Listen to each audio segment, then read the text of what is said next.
মাগো, হেলিকপ্টার থেকে গুলি চালাচ্ছে, আওয়াজ শুনছেন? ফোনের অপর প্রান্তে থাকা মা সবুরা বেগম তখনও ঠিকমতো বুঝে উঠতে পারেনি ছেলের কথা। বুঝে উঠতেই বুক ফেটে বের হয় চিৎকার আর আর্তনাদ। কাঁদতে কাঁদতে আবারও ফোন দেন ছেলেকে। ছেলে বলে, বাসায় ফিরেই সব জানাবো তোমাকে। তবে নিয়তি তাকে আর সেই স্থান থেকে বেঁচে ফেরায়নি মায়ের বুকে। বৈষম্য বিরোধী ছাত্র আন্দোলনের সন্তান হারানো ফয়েজের মা বুক চাপড়ে কান্না জড়িত কণ্ঠে এভাবেই বলছিলেন ছেলের সাথে তার শেষ আলাপের কথা।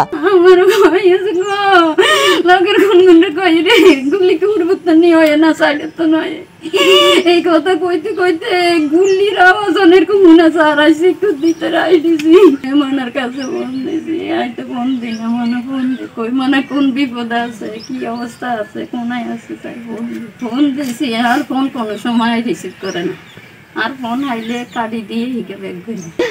বড় ফোন দিছি আর গো মা গো গুলি খাইছে, তো গো কলার ভিতে লক্ষ্মীপুরের রায়পুর উপজেলার ঝাউডগি গ্রামের ছেলে ফয়েজ পরিবারের হাল ধরতে চাকরি খুঁজতে যান ঢাকায়। তার উপার্জন দিয়েই চলত পুরো সংসার। স্ত্রী ও 3 বছরের সন্তান নিয়ে থাকতেন ঢাকার সাইনবোর্ড এলাকায়। গত বছরের ফ্যাসিস্ট বিরোধী আন্দোলনে 21 জুলাই সন্ধ্যায় ছেলের গুলিবিদ্ধ হওয়ার খবর পান ফয়েজের পরিবার।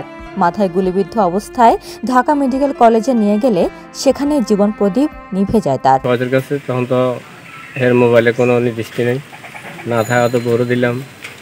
বউ কান্দে উঠে কইল, আবার আমি আমার ভিতরে হাসপাতালে যেতে আছি। আমার ভিতরে কিসে মাথার যখন বলছি মাথার তখন বলছি আমার ছেলে আর দিচ্ছে না।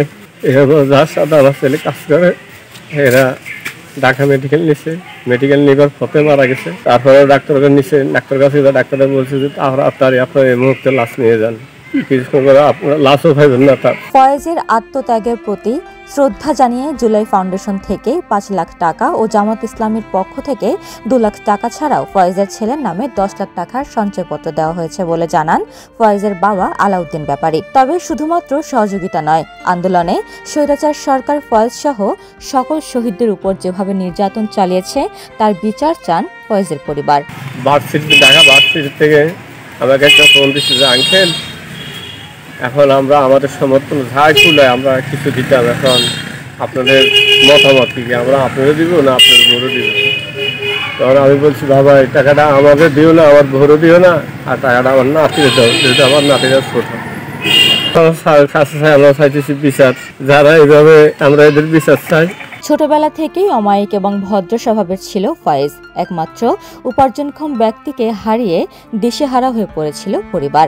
ফয়েজের নামে একটি সড়কের নামকরণের দাবি এলাকাবাসীর। এছাড়াও ফ্যাসিস্ট সরকারের এমন নির্মম হত্যাকাণ্ডের বিচার চান তারা। আমার পার্শ্ববর্তী এলাকা ছিল, খুবই ভালো ছিল। ফয়েজের ঢাকা আন্দোলনের সময় ঢাকা গুলিতে মারা গেছে, মারা যাওয়ার পরে দেশে আনছে।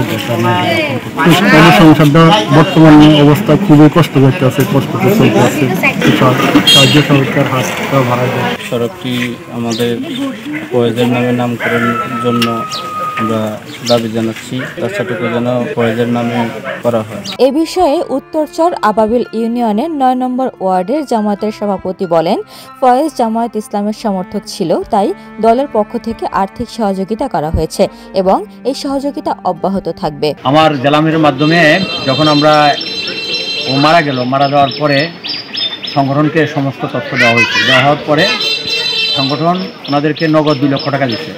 আমরা এই টাকাটা বউয়ের হাতে দিলাম 1 লক্ষ টাকা এবং এই ছেলের মার হাতে দিলাম 1 লক্ষ টাকা।